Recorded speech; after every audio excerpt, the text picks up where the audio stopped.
So another topic we want to talk this week was the oldest weight class in the UFC, Light Heavyweight division.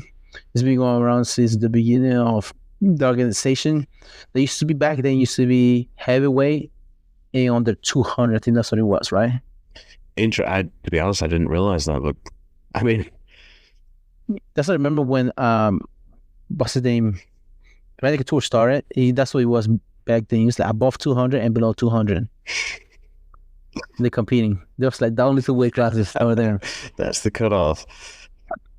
I mean, there were definitely some massive weight differences in some of those matches. Yeah. The original, absolutely. Yeah, no, it was a different ball game back then. Yeah, it's crazy to like hear about all that and like the guys that like were clearly juicing all this stuff. Yeah. I mean, it definitely grew the sport. It made it popular. Yeah. Like whatever it took for them to make it happen, for sure. But and like who was the first light heavyweight champion back then? It looks like it's Frank Shamrock. Okay, yeah, that makes sense. 1997 to 1999. That's right. Who was that? Tito Ortiz. The Hampton Beach bad boy. Yeah, that's one of his famous fights that he was against Frank Shamrock. Because Frank Shamrock, for some reason, I want to say they were the first to be working leg locks. Him and his brother. I think I had heard that. Yeah, I don't know a whole lot about him, but I think I had heard that part. The only reason I know this, don't laugh at me now. I used to watch pro wrestling, and Ken Shamrock's finishing move was actually ankle lock. So no, they're known for their leg locks. Though they're calling the Lion's Den. That's where they came from. Him, I think Guy Metzger was another guy that was in that gym. There's a bunch of them, but yeah, Frank Shamrock, one of the original. They kind of did like cross training as far as in the sport MMA. Okay, Definitely remember that. It's really crazy to think how divided all of the different styles of fighting were back then. It's funny for me to think nobody was thinking let's combine these things until, I mean, that's fairly recently, really. Like, yeah, 93. Oh, that's when compared to how many years, like different disciplines, right. Being boxing, Muay Thai, karate, taekwondo, Japanese jiu-jitsu, judo, wrestling. All of those have been going on for so many years. And now like to find like something that started kind of like a circus act, yes, trying to like a challenge, came to like one of the biggest sports in the world. And it has evolved like exponentially. 3. And even like within the last 10, 20 years, you can see a difference between somebody like at the time it was like Matt Hughes, that was like predominantly a wrestler, compared to a 170 pounder right nowadays. How do you think Matt Hughes will do at 170 right now?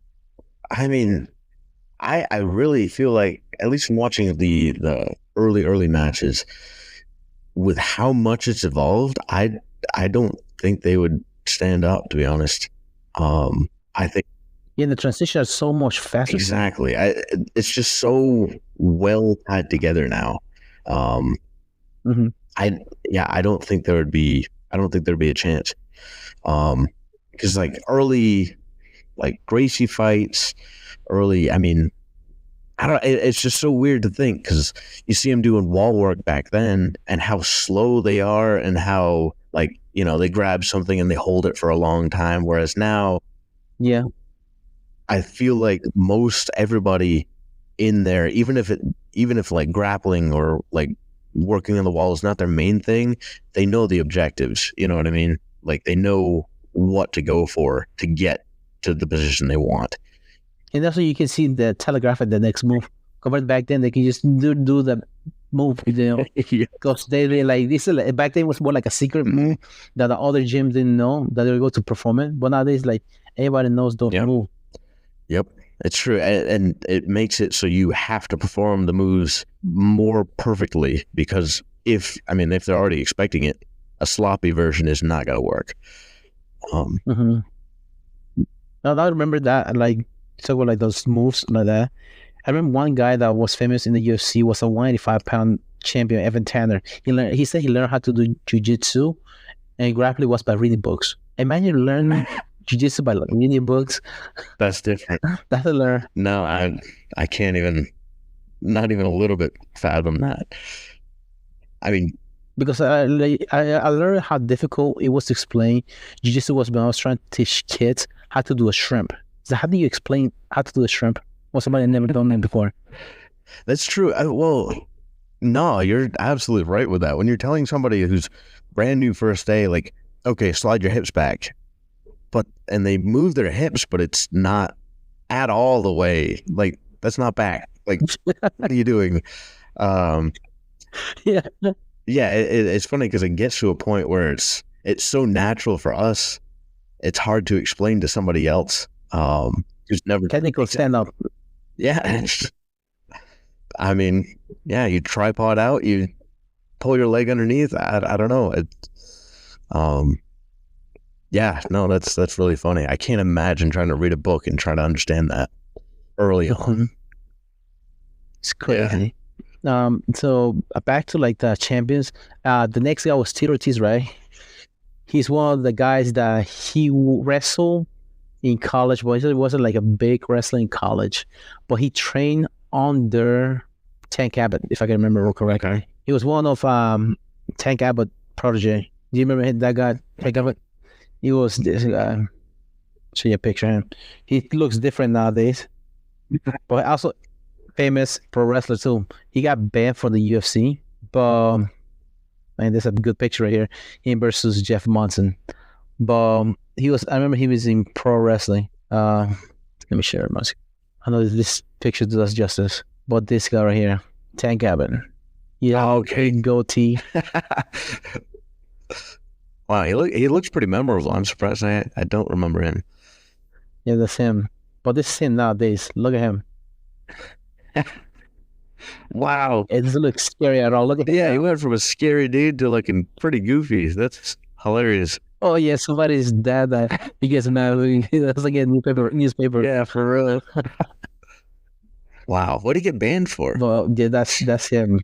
I can remember I haven't listened to a podcast. He talked about it in Joe Rogan. He was there recently, but I haven't listened to a podcast. Wow. But he got banned from the UFC. Who came after that was a Couture. Yep. After Randy the Natural Couture. Yep. So Randy Couture, I think he was Oklahoma State. He was for Oklahoma State. He was a good alternate wrestler, Greco-Roman, for the Olympic team. Then after that, he went and joined the army. Because I think he had a kid for some reason. Yeah. So he joined the army and he did boxing while he competed boxing while he was in the army. And then after that, he started doing MMA, Randy the Natural Couture. Yeah. He did that, and then that's what he started. I think he started at least like 31, 30 something. And started doing MMA. And a former Greco-Roman wrestler.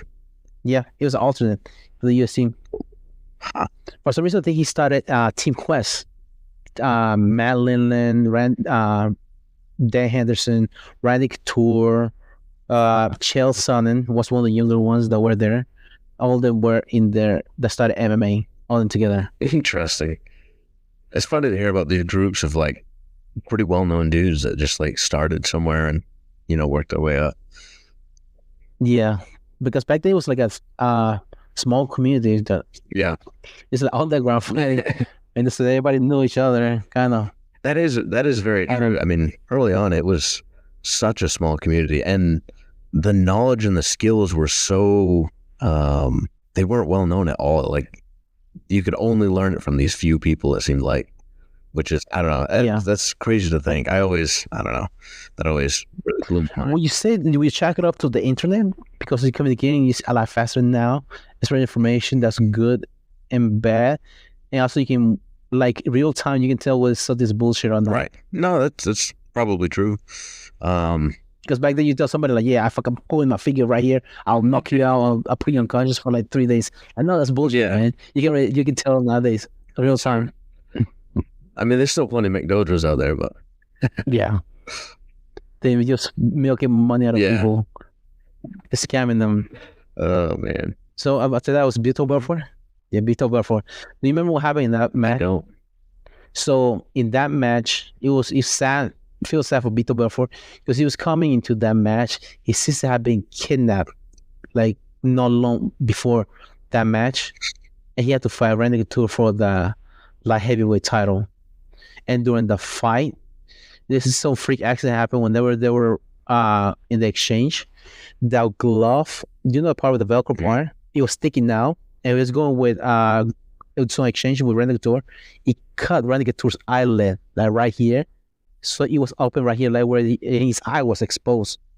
So technically, it was a doctor stoppage, and that's how Vitor Belfort became champion. Wow. For them, and my light just went up. Amazing. But that's how Vitor Belfort became a champion, light heavyweight. That's wow. That must have been. I mean, I feel like that's got to be a bummer. I mean, it's got to feel good to be at that level, but that's got to be a bummer to win like that. Yeah, and also like you feel bad for him because his sister was. I don't think they ever found her. Wow. For Vitor Belfort, so kind of felt happy for him, but sad and a bummer for of an event. Wow. That happened. No, I had no idea. There we go. That's better. See. There you go. But okay. So I have that Randy Couture actually was the next after that. So that must have been a rematch. They did a rematch of that one because of that same reason. Okay. This is immediate rematch. That makes sense. That's also in 2004. Both of those were interesting. Huh. And then after that, for some reason, I think Randy Couture fought Tito Ortiz after that, and he spanked the hell out of him. Okay. And then, like, come on, man, you gonna beat me. And then after that was a Chuck Liddell. Mm-hmm. Yep. He held it for a little while. I mean, 2005 to 2007. So a couple of years in there. Yeah. Do you remember who he was known because he was a wrestler, but he's like an anti-wrestling guy. He mostly was strike. He was at a Kempo kickboxing. Interesting. I think I had heard that.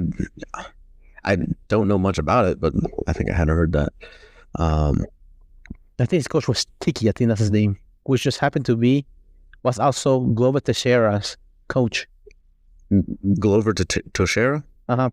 Tiki was actually Chocolate was talking about Glover Teixeira. He was really good, but he couldn't find the United States because he didn't have his visa. Wow. I mean, that's funny. I mean, wow. Huh. That's a crazy opportunity to miss out because, yeah, something like that. Yeah. But for some reason, he was able to get his visa and was able to find the UFC for the longest. Glover Teixeira, but Chocolate always talk about Glover Teixeira was like, this is the boogeyman of 205. Anywhere you put him, he just dominates everywhere. Wow. He said that about Chuck Liddell, or Chuck Liddell said that about... No, Chocolate said about Glover Teixeira. Back then. Wow. When he was a champion. It's crazy. And then after that was Quinton Rampage Jackson. Yep. I think, for some reason, Chuck Liddell knocked out Rampage before. Did he go to Pride? Look up, see if... Jerry Horn. For some reason, thing, because it was a rematch of that fight. Versus...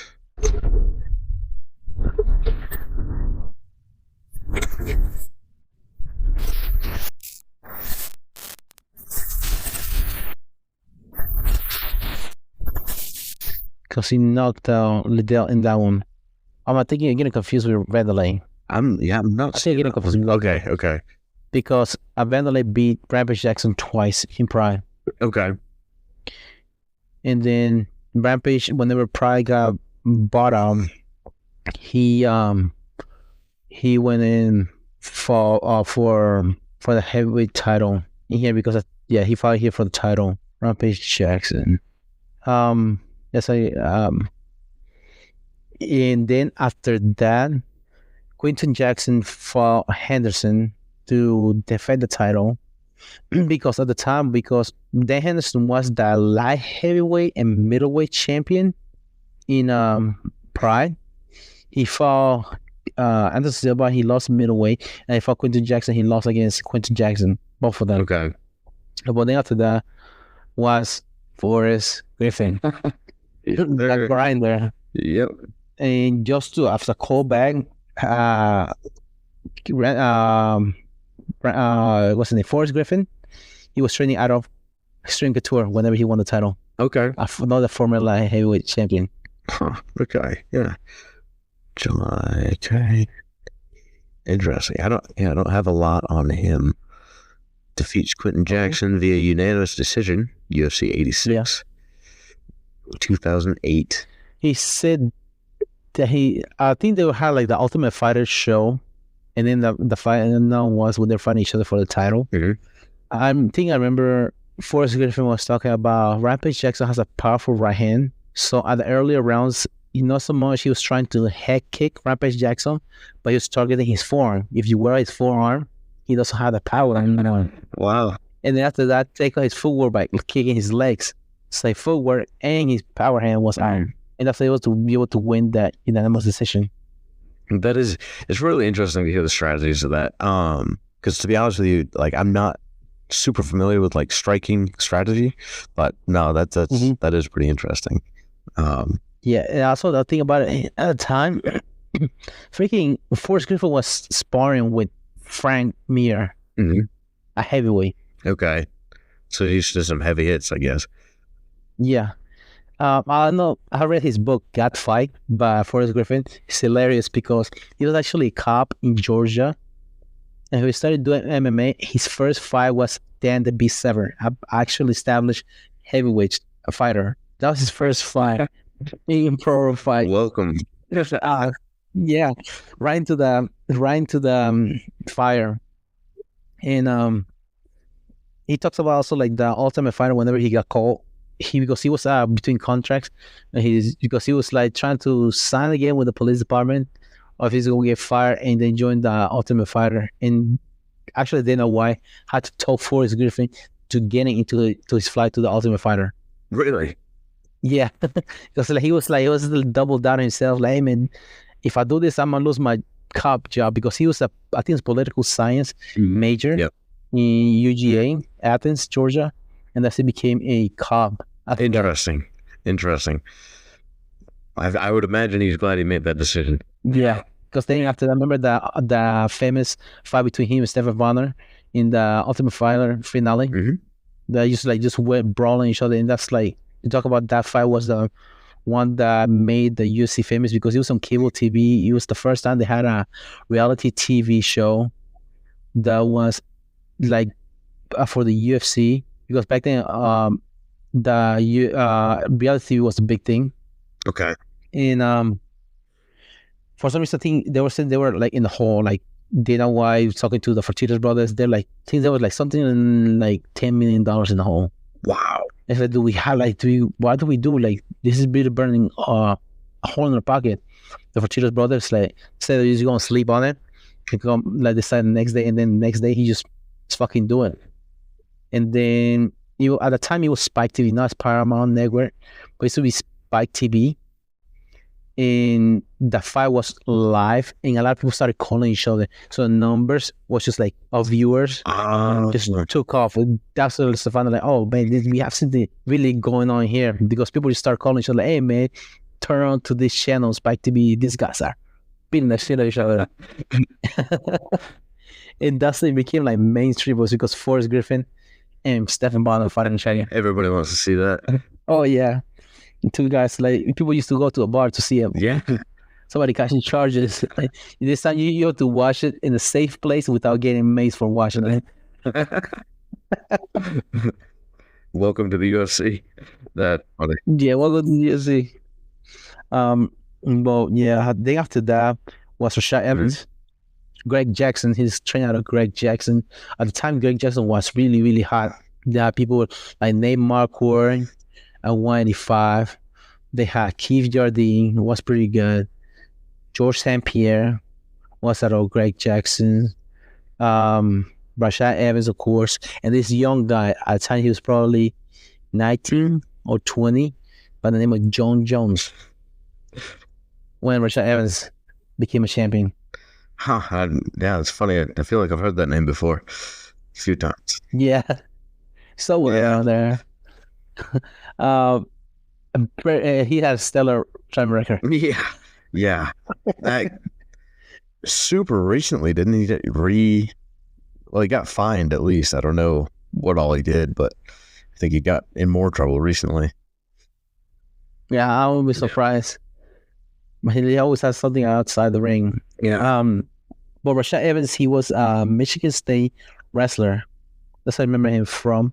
He was in season 2 of The Ultimate Fighter. That he actually competed at heavyweight, not at light heavyweight. Interesting. Then he dropped to light heavyweight when he was in the UFC when he wanted to compete, run for the title, and then eventually he dropped that to 185. I can't remember correctly before he retired. But he has really like explosive takedowns where like wrestling was good, exchanges. And also he was out of Greg Jackson. Yeah. I can't remember if he was training out of Greg Jackson has 2 locations at a time, I think, which Elevation was in Denver and the other one was in New Mexico, Albuquerque, New Mexico. That's 2 locations he used to have. So Nate Marco was in Denver. For sure, I think he was Rashad was in New Mexico. So Nate Marco was in there. Shane Carwell, I don't know if you remember him. He was in Denver. Brandon Shaw was in Denver. All those people that were out of Greg Jackson. Interesting. Did Cowboy train out of there? That's correct. Okay. Cowboy was in Denver. Okay. No, like just Diego Sanchez out New Mexico. Okay. Wow, they had some big names in there. Yeah, they have a lot of big guys in there. Who else? I can think of. And then after that was the Rise of the Dragon, Lyoto Machida. So Lyoto Machida was a karate guy, which at the time because this is usually a swing of like what's good in the sport. Yeah. Because karate wasn't really known, but he was able to manage good distance and avoid damage from a distance. Lyoto Machida. But whenever he would blitz in, he was able to knock you out. Okay. I wonder. So, do you think what makes things like big for a while is it something new, and then people see it and they start adapting to it, and then it's no longer a big thing? Yeah. Yes, it seems like in all the sports as well. For example, like this new guy that's really good. For example, like in NFL, they have a guy that's really good. For example, like a Colin Kaepernick, in which he says he can throw well, he can run, but if he's able to pick the patterns in which he does things, he would pick it up faster. So a move is only good as long as you're able to have a good sequence. But you step one of those steps, sequence is gone. Yes. So you better be good at scrambling. That's yeah, I can see that. It's kind of like leg locks in jiu-jitsu. That's correct. Yeah. No. Back then, knee bar was the high standard, but nowadays they have different. You have the saddle, you have the inside, outside. You have different type of ashy grind. Right. Yep. Yeah. No. That. So he was karate. Interesting. Do you remember what sector of karate? His dad was a I want to say Kyokushin karate, but I think that was George St. Pierre. But his dad had his own type of karate. Really? Okay. That's what he learned. He's drink piss in the morning. That's enough for. But I remember it's Machida karate because that was an instructor as well. But I'm not sure what kind of, because they have, for example, like in Jiu-Jitsu, you have Gracie Baja, you have Gracie Jiu-Jitsu. Right. Yeah, different like gyms, for example, like Temple, and then you have Hansel Gracie, Lucas Lepre, all the ones, different school of thoughts, I guess. Yeah, his style based mainly on tactics using Shotokan karate and Brazilian Jiu-Jitsu. Okay. But also integrates techniques from wrestling and sumo. Yes. I remember he was something about sumo. Oh, by the way, he had an early fight. I think it was in Brazil. A heavyweight versus BJ Penn.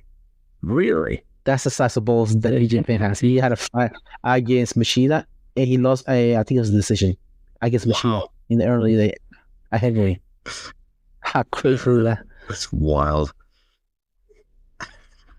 Yeah, so you see, like Machida's record is also somewhere in there where he fought I can't remember what year he fought BJ Penn. Yep, there it is. There's the match. Well, how was it? Unanimous decision. Wow. So Penn faced future UFC light heavyweight champion, and Machida losing by unanimous decision. Dang. Wow. March 2005. 2005 there. It's in Japan, actually. Saitama, Japan, where it took place. Oh, I remember it's in a ring where it took place. It wasn't like an octagon. that was 4 years before he got to be a champion. Yeah. Lyoto Machida. And then after that came the Shogun, Mauricio Shogun Rua. Yes, sir. Yeah.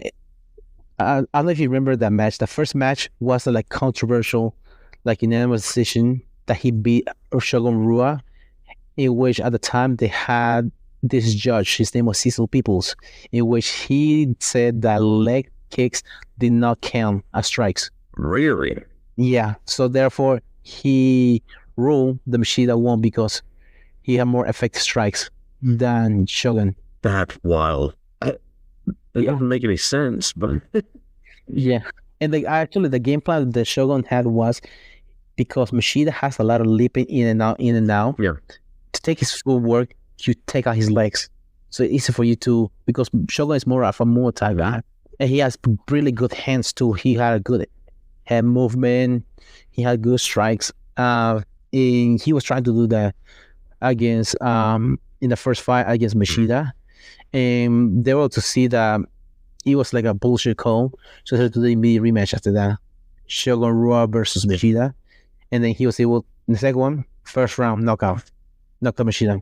Forget about leg kicks. Just knock him out. Yeah. Don't need that strategy. Just yeah. And for Shogun Rua, he, if I remember correctly, he's out of the Shooter Box Academy in Brazil. They were big in Pride, Anderson Silva, the Nogueira brothers, Vanderlei Silva, Shogun Rua, his brother Murilo Rua, were out of the Shooter Box, and their coach is Rafael Cordero, in which he coaches like Kevin Gastelum.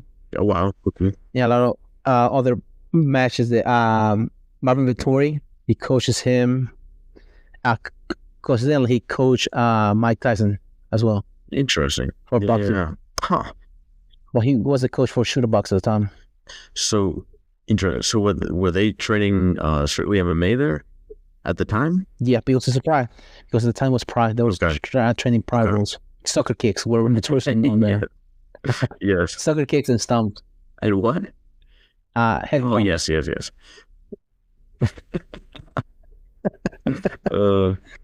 Yeah, that's a Shooter Box at the time. But then, because in Pride, the rules were different as far as like in the ground.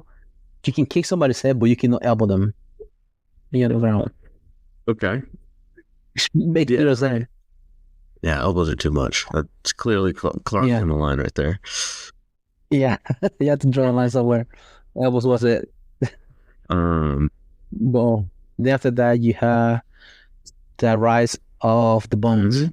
John Jones. Yep. I mean, yeah.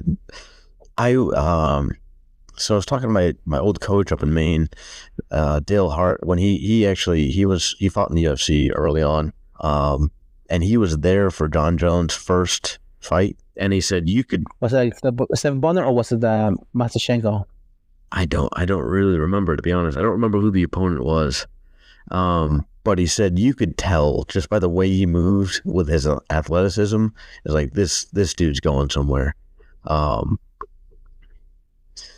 Just apparently, I don't know, there's a level of athleticism that he moved with that just definitely stood out. Yeah, the thing about it, he was in wrestling, he wasn't really known that like as far as a high level. I remember he's a JUCO wrestler, a junior college. Okay. But it was like a D1 or D2 wrestler. But he was like really good. And mainly it was also Greco-Roman. Really? He was pretty good at it. Yeah. Trying to see what his first UFC fight was. First one was against Andre Gosmal. That's on 6-3. And second was against good record. I mean, for early on, that's really pretty good. And the next one was Stephen Bonner, when he just suplexed Stephen Bonner like 5 times in that match. Yeah, so he's even That's favorite gotta be demoralizing. for Stephen Brown. I can't even. Oh yeah, he was mopping the mat with Yeah. him. John Jones, yeah, what a undeniable skill and talent, and just crazy. But just Yeah, at the time he was fearless because I remember he was 21 years old, first time he was fighting for the title, and he opened up the match against Sugar Ray with a flying knee. yeah, With somebody that's known for being a Muay Thai fighter. why not? Wow. I mean, to be fair, he probably wasn't expecting it. Yeah. It's like, oh, is this kid? And Bone Jones, because he's known for cutting people. Because elbows, he's scrawny as well. Oh, scrawny. He's as small as his brother. The leverage on those things? Yes. Crazy. He's like baseball bats. I can't, I think at one point, he had Stephen Bonner in a single. He dropped Stephen Bonner's leg and spin elbow. Boom, drop Stephen Bonner into his face in the middle of the fight. Yeah, I believe that. So, oh, God. Boom. Then after that, he beat, I think it was Rampage Jackson. He beat Lyoto Machida. He beat Beto Belfort, in which that one, he almost broke his arm. Beto Belfort had a tight armbar, and John Jones was able to get out of there somehow. I think he submitted him in a rear naked choke or something like that. I can't remember right. Yeah, so it's a key lock. That's not. It's a Americana. Oh, okay. Submitted Beto Belfort. Yeah, I can see that. Damn. Yeah, his wingspan. He only lost 1 inch. Yes, 81-inch wingspan. And he's like 6'5", 6'1", 6'6", 6'4". 6'4". Yeah, long. One fight I wish I would, when they were in the prime, I wish it was him and Anderson Silva. I know. That would be a beautiful thing to watch. Yeah, because Anderson Silva at the time he was dangling back and forth, 205, a middleweight. I remember James Irvin was the first one that he did light heavyweight, and he just cut his cheek. I think it was with a knee. You should knock him out. Wow. And then I think it's 2009, where was the first time the UFC was in Abu Dhabi, was a buzz because Anderson Silva was the main event in there against Damian Maia. And Damian Maia was trying to go to the ground. Anderson Silva did not want to go to the ground. He was dancing a lot, like crazy. Dana was pissed off. Yes. You remember that one? Yeah. And he matched him up against the former champion, Forrest Griffin. That's right.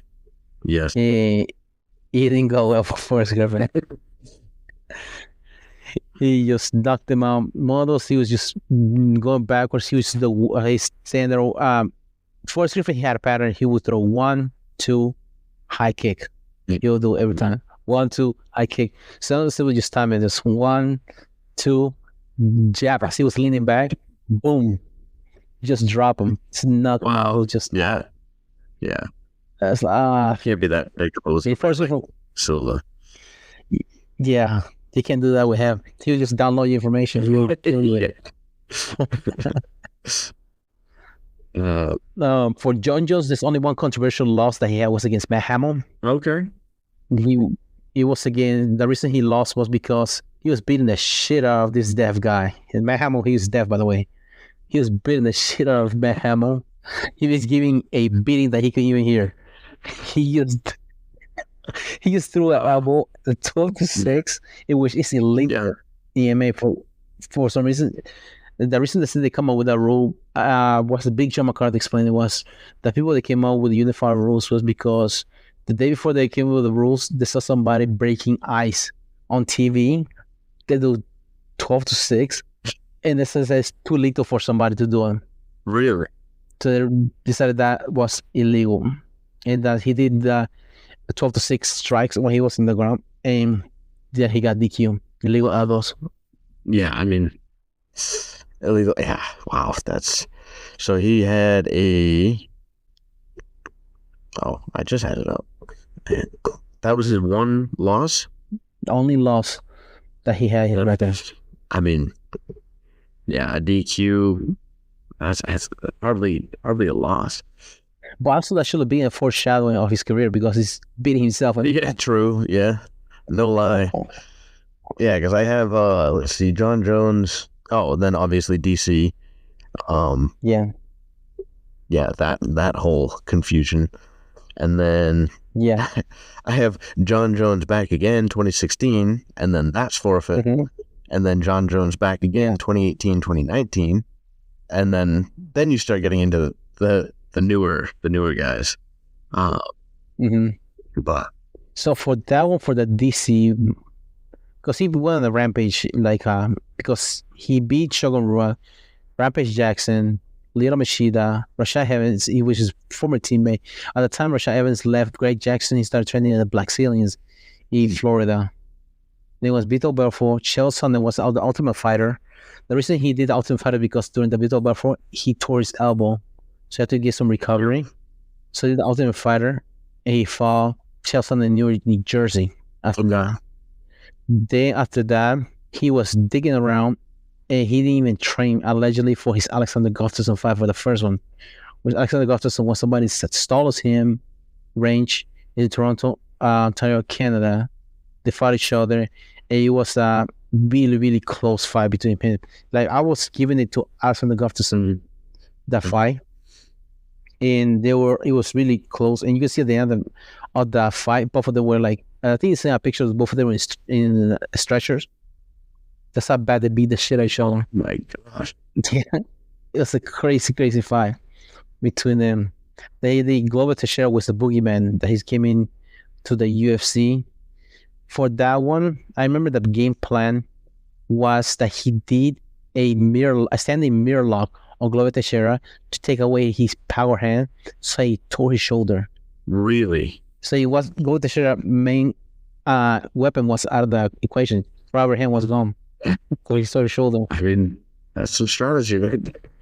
Yeah. So he was able to win that one decision. Then he had the DC fight. Was they wrestling, fighting each other? I remember DC was asking for that John Jones fight. DC always had a vendetta against him. Allegedly, John Jones said they met each other like a wrestling camp. Mhm. Or they were like some press they were doing.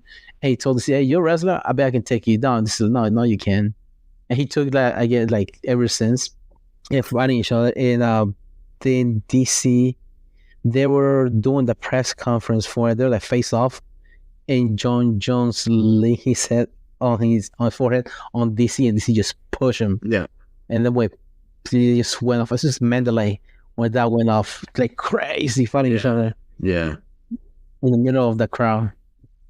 John Jones. I remember one of the things was for that one. I remember DC. He beat somebody for some reason. I want to say it was Dan Henderson. He's like, John Jones, I'm the kid in the bracket. It doesn't matter how much you run away from me, you're always gonna be facing me every time. I'm that guy. They beat Dan Henderson. May 24, 2014. At the time, DC was also undefeated. Okay. When he was in Strikeforce, he used to compete at heavyweight. He was an alternate. He came in and beat Bigfoot. What's his name? Antonio Silva. And then after that, he went to the finals and beat Josh Barnett in the Grand Prix heavyweight for Strikeforce. They came to UFC. No, they beat somebody, Dean Sterling, and they came to UFC. We first fight in the UFC heavy was against Frank Mir. He beat Frank Mir, went heavyweight again, beat Roy Nelson, and after that he beat Patrick Cummins and Dan Henderson in light heavyweight. But at the time, he decided to go light heavyweight because his teammate happened to be Ken Velasquez, was competing at heavyweight. So he decided to go light heavyweight. Okay. Yep. Interesting. Okay. There, somebody broke it through the house. Apparently. Stealing your fans. Well, then DC, DC lost that one. I think it was a unanimous decision. John Jones beat him. Mhm. And that was the first time. Then the second time they fought each other with John Jones was that head kick. Actually, hold on. So it was, it's Daniel Cormier. He fought Daniel Cormier. Then after that, I think it was that accident, the car accident. Yes. With one of them was, I think it's after Alexander Gustafsson, he had a DUI because he had a Nike endorsement. He was a Nike endorsement back in 2013. Then he fought go with Teixeira as champion. Then he fought DC, and that's what happened. The pregnant lady. Yeah. So his DUI. He had a pregnant lady, broke her arm. He ran away from there. He had a case in there. That's when DC became the champion of light heavyweight. Do you remember his speech when he said when he won the title against Anthony Johnson? Nah, I don't. I remember him giving one, and yeah, but I just like he said, John Jones, get your shit together. I'm waiting for you. Yeah. That was always a really good the rivalry. Yeah. No, it was a great rivalry. Both super good dudes. Yeah, and then after that, they were supposed to fight each other, but DC had an injury. I think the nerve of his calf, between the bones, between the tibia and the fibula, there's a nerve in there, and he had to get surgery. He had it from he had to get a transplant or a attachment from his hip to put it in his chin. Yeah, at the time, DC was not DC, but John Jones was training a lot of heavy lifting, powerlifting, and DC. So in time, obviously he had to fight. They gave him Everson Prue as a challenger for the fight. So he fought Everson Prue. And he was a unanimous decision, but he was really, really sluggish. He was heavy. So it wasn't the same John Jones. And DC said, DC was a commentator of that fight. He said, if it was me, I wish I would fight that John Jones because I know I can beat that John Jones. Yeah. But then after that was that different John Jones that they fought each other in 2017. UFC. UFC. They were supposed to fight each other at UFC 200. But John Jones failed drug test. That's right. Yep. So they had to bring in Anderson Silva as an alternate to fight DC in UFC 200. Because DC was they gave him the night before he's the man. Dana was sat down with him man, I got some bad news. John Jones test positive. She's you gotta be fucking kidding me. Is there anything I can sign? I can sign a waiver because you can sign a waiver, then you accept the fight if somebody doesn't make win. He was like, I do that. He said, no, it's illegal. The athletic commission won't allow it. It's out of my hands. That's what he said. But man, he trained so hard so he can fight against John Jones. That's gonna be infuriating. I can't. Yeah, the amount of work they put in to have it just tossed aside. Yeah, it's you gotta be kidding me. Also, you pay too, right? Yeah. But then after that, it was eventually UFC 214 DC versus John Jones. That's how he came back and he knocked out DC with a head kick, in which he was on overturned. Word on the street allegedly was that John Jones was partying too much. Because I remember one time he was tested positive for cocaine metabolites. Okay. Yeah, they're fighting. Actually, that's what he fell for the first time for UFC 200. Because I remember the press conference was UFC 214. John Jones was just teasing on DC, telling him, hey man, why you wearing that suit? You look like a crackhead. And DC was like, well, I might look like a crackhead, but I've never been a crackhead. I was like, oh no. He walked into that one. Yeah, he said it like that. And then after that they fought each other, and then allegedly they said he tested positive was for T-ball. Yeah. High levels of terrible. I can't remember how to say it. T-ball, the called. And they said that probably the reason why he tested positive because sometimes people cut cocaine with creatine. And creatine, so that's they have that. They don't do a clear process. Some labs, so he put extra stuff in there, and it was in his bloodstream. Was actually from that, and not really that he was injected. Okay. So partying too hard, and you got tested for something else, man. Oh no! And then another theory was that conspiracy theory is that he was taking dick pills. And I said that's also another thing. That's also the high testosterone.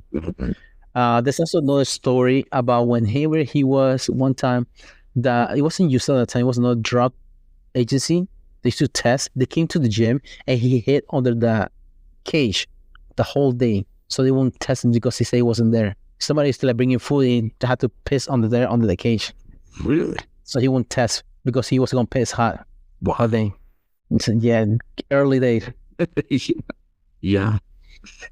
Yeah, and then after that, probably if I can remember right, he was so DC won it again. Then he vacated the title. John Jones won it. He beat Alexander Gustafsson.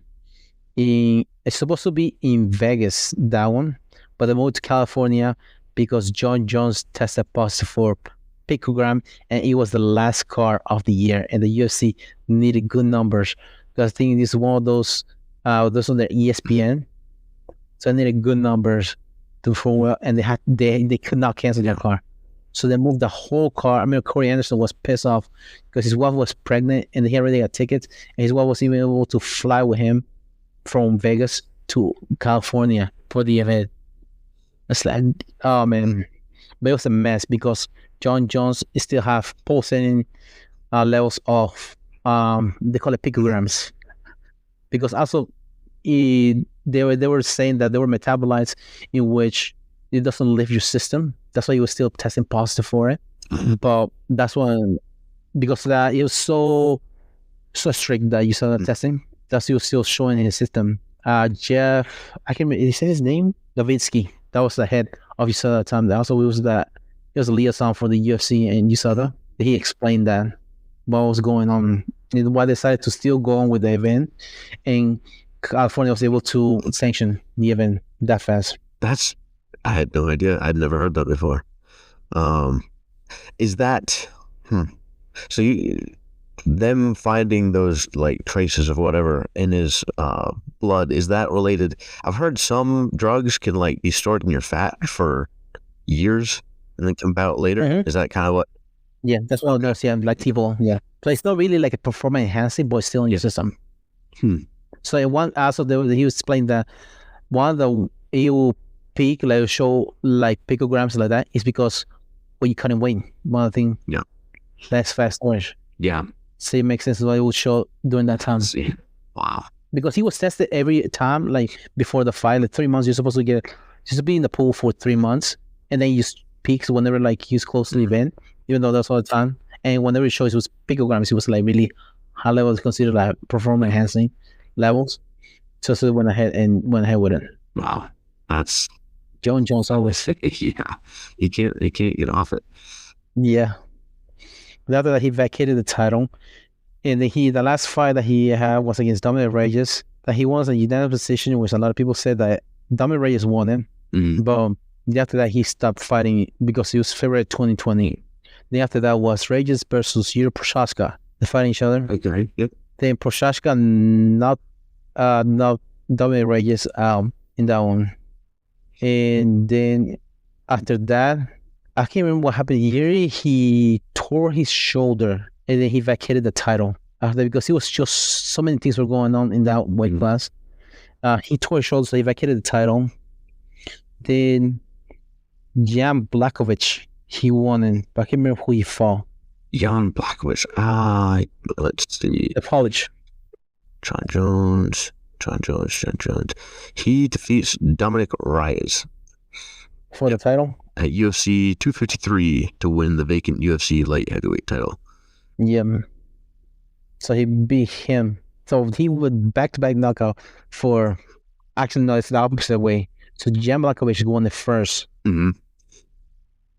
After that, the Jan Blachowicz, because I remember he fought Israel Adesanya when he was a champion. Jan Blachowicz.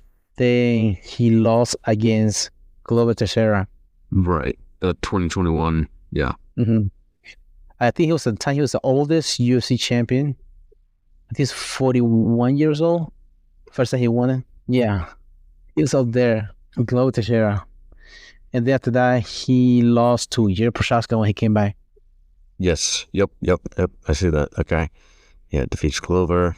Wow. I can't imagine fighting that old. I mean, I'm already feeling like I'm feeling my age. Yeah. And he'd been doing it forever because he was shocked that he was training partner It's crazy, right? Yeah. that far back. And then Jiri Prochazka was the champion, and then that's when he vacated the title. Did he vacate the title then? With shoulder, Jiri Prochazka? Because vacated title November 23rd, 2022 due to his shoulder injury. Yep. That's right. And then that's why they had that interim title between Jamal Hill, Sweet Dreams, and the former champion Glover Teixeira in Brazil. And Jamal Hill beat Glover Teixeira. Yep. And then Jamal Hill was trying to do his reign as a champion in a stupid game of pickup basketball. He ruptured his Achilles. Dude. I think it's like for like the Super Bowl weekend, something like there's a pickup. Oh, really? And that's like, yeah. Happens to the best of it. Yeah. That's how you don't stretch them out. And then you're not really like explosive sport, right? And you snap. And that's unfortunate. But then after that, he vacated the title. Then it was Jiri Prochazka versus Alex Pereira, the first one. They wish Alex Pereira already left 185, came up to 205. In which he's like, I think he's like Thanos. He's like who? Thanos from that. He has an older ring. Yeah. He just like finds a way. Dude, that guy, it's pretty crazy. I mean, his power is just unbelievable. I don't know.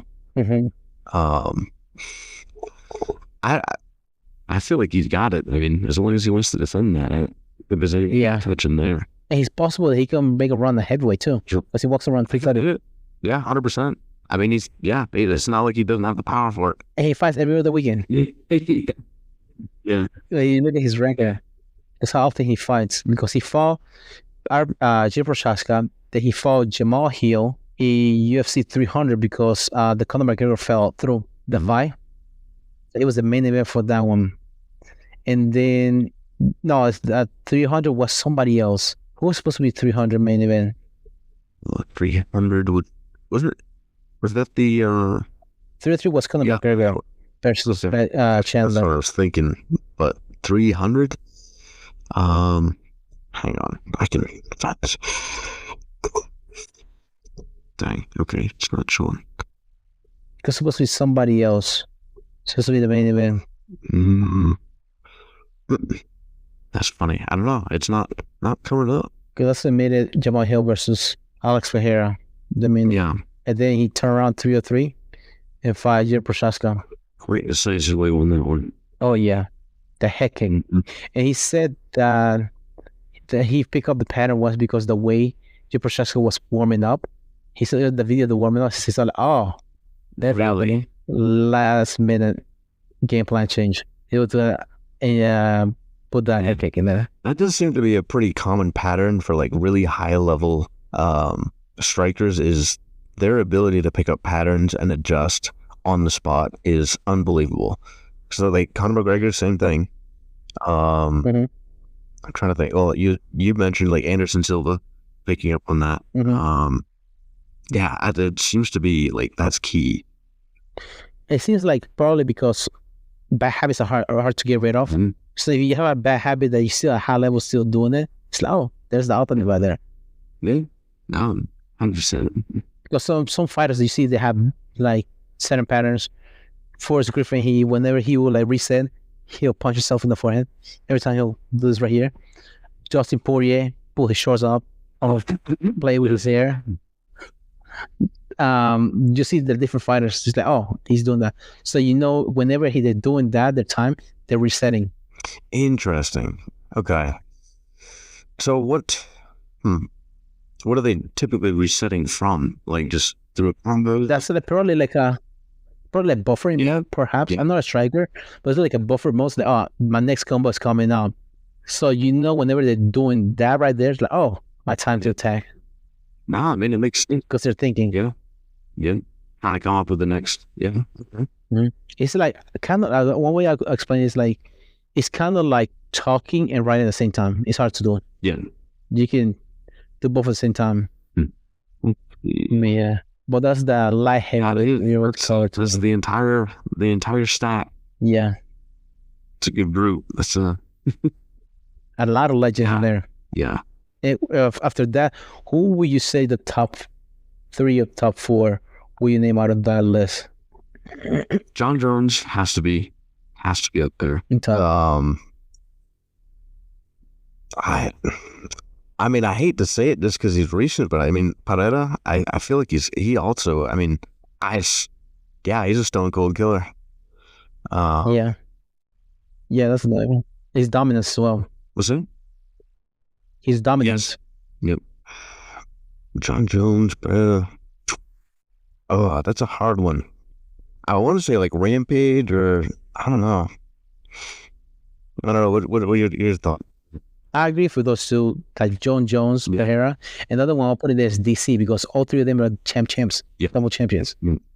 That's true. And DC is the only one that's able to. DC was the only one that's able to be double champ and defend both titles at the same time. Okay. Yeah. No, that's because John Jones left for 3 years and came back at heavyweight.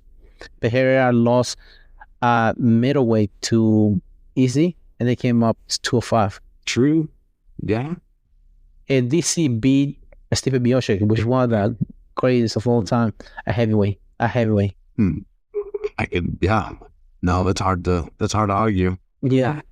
Actually, I would say those that defended more. Yeah, I think the other one we'll put in there probably Chuck Liddell, because he held the title for so long. That's true. He did. Because Rampage lost against Forrest Griffin, like right after Dan Henderson. They beat Dan Henderson. Machida lost against Shogun Rua the very next upon they fall. Forrest Griffin and Machida against Rashad Evans. The other ones they have like be able to put like 5 title defense that close together. They can take off. But all those 4, those are the ones that were able like to have stab dominance at that weight when they were champions. Because also when you're a champion, though you will say probably being a champion is a lot harder than being a challenger because the target's on you. Everybody's training hard to be you. And it's hard to get up to because you think you're the shit too. Right. Yes. Yeah. I believe that 100%. I mean, yeah, the target's a lot more broad if you're the champion because you don't know who's to study necessarily. I'm sure there's like a few people, but again, there's a few options versus just you. But no, that makes sense. Yeah, everybody's studying you. Right. Yeah, you're the ultimate goal at that point. That's what you see. Also, do you think that's also a reason why like certain weight classes they exponentially like slow as far as like because they cut the head of the dragon, one champion leaves or is not there no longer, all these other people just come up because they've been studying that guy, the greatness.